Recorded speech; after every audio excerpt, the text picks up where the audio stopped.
গত 13-12-2024 তারিখ সমগ্র শিক্ষা মিশন কলকাতা শিক্ষা ভবন থেকে মেমো নম্বর সহ সমস্ত জেলার বিদ্যালয় প্রধানদেরকে জানানো হয়েছিল যে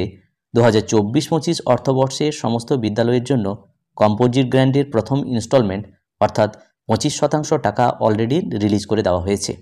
এবং এই 25% বরাদ্দের নিরিখে কোন স্কুল কত টাকা পাবে তার পরিমাণও জানানো হয়েছিল। এই পরিপ্রেক্ষিতে office of the circle project coordinator এর পক্ষ থেকে গত 8-1-2025 তারিখ মেমো নম্বর সহ এই সার্কেলের সমস্ত বিদ্যালয় প্রধানকে জানিয়ে দেওয়া হলো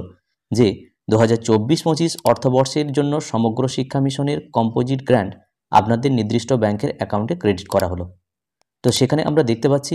সমস্ত আপার প্রাইমারি, সেকেন্ডারি এবং হায়ার সেকেন্ডারি স্কুলের নাম রয়েছে, ভেন্ডার কোড, ব্যাংকের অ্যাকাউন্ট নাম্বার ও ব্রাঞ্চ, এনরোলড স্টুডেন্টের সংখ্যা এবং সেই নিরিখে 25% অর্থের কত টাকা বরাদ্দ করা হয়েছে সেই পরিমাণও এখানে দেওয়া রয়েছে। আপনারা আপনাদের সর্বশিক্ষার অ্যাকাউন্ট নাম্বার চেক করে দেখে নিতে পারেন বা এ ব্যাপারে বিশদে জানার জন্য সার্কেল অফিসে যোগাযোগ করতে পারেন। তো একটু নিচে যদি যাই তাহলে এখানে আমরা দেখব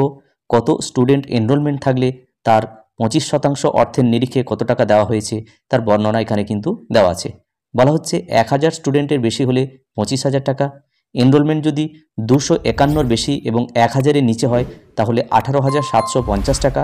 এনরোলমেন্ট যদি 100-র বেশি হয় এবং 250 কম বা সমান হয় তাহলে 12,500 টাকা এবং এনরোল স্টুডেন্ট যদি 30-এর বেশি হয় এবং 100 বা তার নিচে হয় তাহলে 6,250 টাকা এবং এনরোল স্টুডেন্ট 1 বা তার বেশি এবং 30 বা তার কম যদি হয় তাহলে 2,500 টাকা করে দেওয়া হয়েছে 2024-25 এই অর্থবর্ষের কম্পোজিট গ্র্যান্ট হিসাবে। যাই হোক, এই ছোট্ট ভিডিওটির মাধ্যমে জানানো হলো যে কম্পোজিট গ্র্যান্টের জন্য 25% যে বরাদ্দ অর্থ তা অলরেডি ক্রেডিট করতে শুরু করে দেওয়া হলো। যদি ভিডিওটি ভালো লাগে এবং কাজে লাগে তাহলে অবশ্যই লাইক, শেয়ার এবং কমেন্ট করবেন এবং চ্যানেলে সাবস্ক্রাইব না থাকলে নিত্য নতুন আপডেট পাওয়ার জন্য অবশ্যই চ্যানেলটি সাবস্ক্রাইব করে রাখবেন। সকলে ভালো থাকুন, সুস্থ থাকুন, ধন্যবাদ।